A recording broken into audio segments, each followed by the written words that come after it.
Hello there, my name is Mia. Welcome to my YouTube channel, and let's talk about the Oscars. So about a week ago, I came out with a video talking about all my Oscars predictions, and I felt like it was only right if I came back on here to do a little recap with everybody. Full disclosure, I didn't get to watch the Oscars live, sad. I was actually working an event for South by Southwest, and I honestly didn't even realize I was going to be missing the Oscars until my dad said something. My dad was watching my YouTube video and he was like, "Wait, aren't you working Sunday?" So my mom literally was texting me updates while I was at my job. I was glued to my phone. I was like a third party viewer, which was sad, but I am up to date on everything that happened and I am ready to talk about it. So I was pretty 50-50 on guessing the winners. I guessed Best Cinematography, Supporting Actor, Best Picture,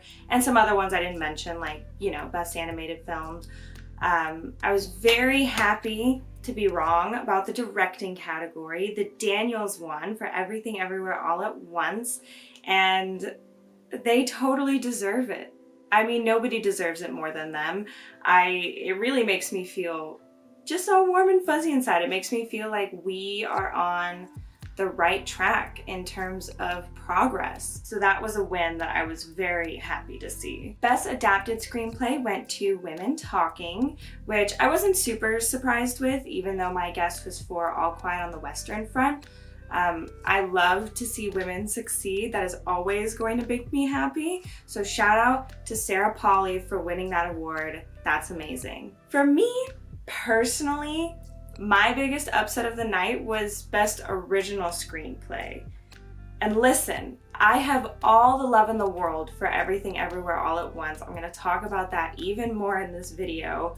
But I will stand by my opinion that I think Banshees of Inisherin had the best script in my opinion. I rewatched it recently with my parents and it just reminded me that film is such a gem, and just especially in terms of writing and story structure. I'm not mad that Everything Everywhere All at Once won, but I will stand by my personal opinion that it should have been Banshees of Inisherin. And honestly, I'm very sad that that film didn't really get to take home any awards because it's a great film. So if you haven't seen it, definitely check it out. It's worth your time. I think it's very interesting that this year the most controversial category by far was Best Supporting Actress. I don't even want to speak on this too much.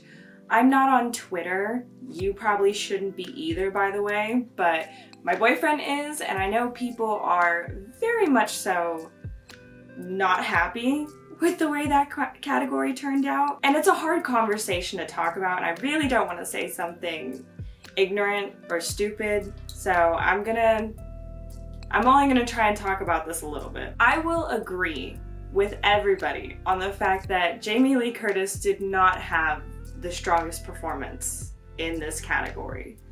But personally, I don't think it's outrageous that she won. I'm not upset because she's such an icon. She's the original Scream Queen. And she also just seems like the loveliest person. You could see how grateful she was to be up there. Even though she's a Nepo baby, I can tell that she's still very thankful for everything that she's received in her life. I do think people of color being ignored year after year by the Academy is an outrage. It's a conversation that we continue to keep having, which is absurd. But at the end of the day, I do believe that being at the Oscars is such a privilege. It really is. I mean, it sounds corny, but even being nominated is really such an achievement on its own. I personally think that Angela Bassett, just by being there, just by being nominated, I think that's her getting her flowers. She's being recognized for what an amazing actress she is, and that will be a part of her legacy. It really cements your place in film history and the importance of your career as an actor just by being in that room. I'm 22 years old and I am currently working odd jobs and long hours and tiring shifts just to try and even get close to being in that room. Even if I even if I ever get there, who knows? I think there's nothing wrong with being disappointed in not getting something that you worked very hard for. I think that's a very normal, very human response. And I think that there's also something to be said about graciousness, which is why I think people like Key, Brendan, and Michelle are so refreshing. Brendan Fraser just has the most kind and genuine air about him. I mean, literally, he spent his whole speech thanking other people, didn't even talk about himself once. He had such a wonderful performance, and I'm so happy that I got to watch him win because I think he truly deserved it. Key and Michelle obviously had the best speeches of the night. We all knew they were gonna make us cry. Even Ariana DeBose, as she was announcing Ke Huy Quan's award, she's like herself started crying. We were all her in that moment. Michelle is such a kick-ass woman. I mean, she's so amazing. She really genuinely inspires me. Fight for what I want, to voice what I need in my career in film. I think she's such an inspiration. I think Ke Huy Quan's speech, personally, I think it's gonna go down as one of the best Oscar speeches in history. I mean, come on, what a fantastic speech. Not sure if you can tell this about me, but I'm not a part of the Asian community. Shocking, I know. But to see these historic accomplishments, it just gives me such hope for underrepresented people everywhere. Watching all of these wins, it really warms my heart. It really makes me feel like we are moving forward in the film community, and that's all I want, genuinely. Key himself, you know, just reminded me I can't give up on my dreams. I gotta keep going. I gotta keep doing what I'm doing because of him. I'm doing it for him.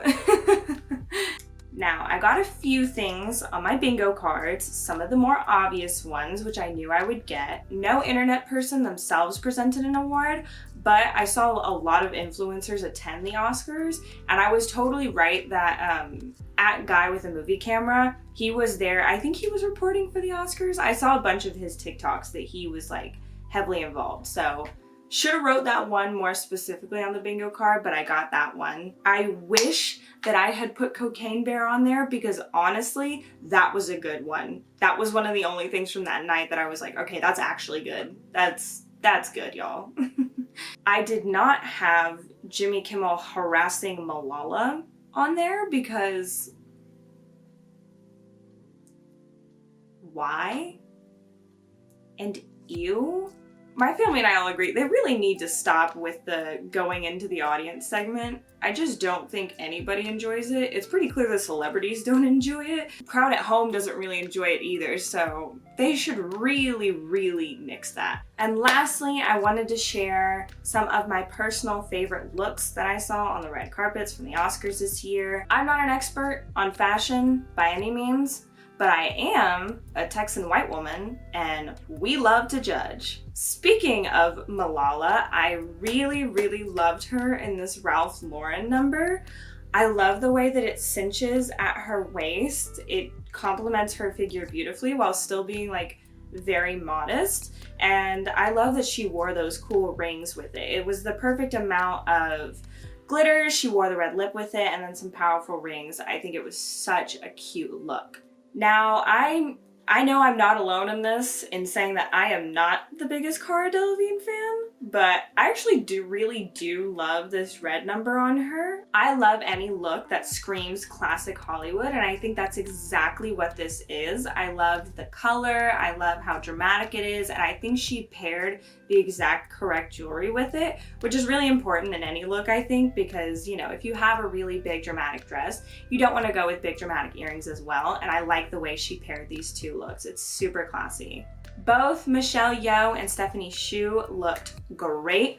I love the pink on Stephanie, and I absolutely love little frills on Michelle. Super cute and just looks amazing on her.